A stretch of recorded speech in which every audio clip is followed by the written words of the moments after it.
Hello, this screencast is an overview of Unit 1. So from our syllabus, I am looking at week 1 and looking at our assignment for essay number 1. I'm going to go ahead and click on that. From the top here, we're looking at roughly 2 pages, MLA style, legible 12-point font, 1-inch margins, and that is going to be due this Friday, June 1st. Reason that we are doing this is that a descriptive story is often useful as supporting evidence, so it's good to be able to have that in the toolbox. Writers use stories as emotional supports, for example, in persuasive writing to engage the audience, to help us sympathize with the writer's argument, with the writer's cause, for example. So the reason that we are doing this essay is to help us create a brief descriptive narrative for reaching out to one's audience with clarity and emotion. Hopefully you are also using the essays that you selected from the discussions and incorporating some of those text structure or style that you discovered from there. When you're writing, consider the audience. You'll need to consider when to show, when to tell. If you focus too much on showing too much detail, then we lose our audience with too much. On the other hand, probably more common, we often don't add enough details. So you have 5 different options for working with this essay. Option number 1, describe a time when you witnessed something that went against your ethics. Did you speak up? How was it resolved? How do you wish it had been resolved? What did you learn from the experience? Option number 2, describe how you became a part of the community that you see as critical to your identity.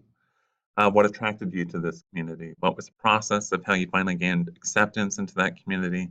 Why is it so important to your identity? Option number 3, describe an experience in which your personal goals conflicted with cultural or social expectations.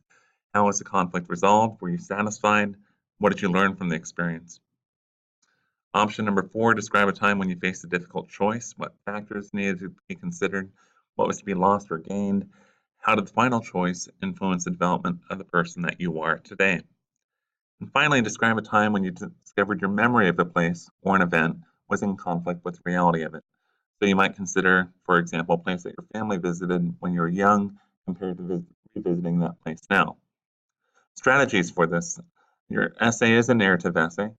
It is a specific, single, and sustained story that should be the focus of the essay. You only have 2 pages minimum to work with, so that's not a lot of space to waste on giving us just a list of events to get to a specific story. The goal of the essay is to identify and develop a point reinforced by the narrative. The topic or prompt is your point. The audience should see a preview of that point at the beginning, the development of that point throughout the narrative, and a reflection on that point in the end. In other words, we should be able to tell, okay, this is going to be an essay about a difficult choice. You should see that previewed in the introduction without saying, by the way, do not say, this essay is going to be about, or in this essay I will.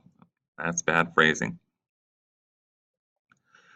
Strengthen your essay with the elements of presence. So, for example, personal experience, voice, point of view, and verbal patterns. And finally, remember that strong narrative writing is always reflective writing.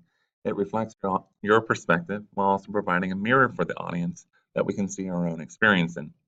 You'll need to create a cover letter that answers these questions. What was your goal with the essay? How does the essay accomplish that goal? What are the strongest parts of the essay? What makes these parts strong? What are the weakest parts of the essay? What makes these parts weak? What did you learn during the process of writing this essay that you did not know before? And finally, how can you take what you learned during this process and apply it to your next essay to make that better and easier to write? Again, you can answer these questions separately, or you can create a paragraph or 2 that integrates them with your responses. When you go to write your essay, should have an MLA header, your cover letter. Then page 2, your essay should begin with the first paragraph on the first line of that page.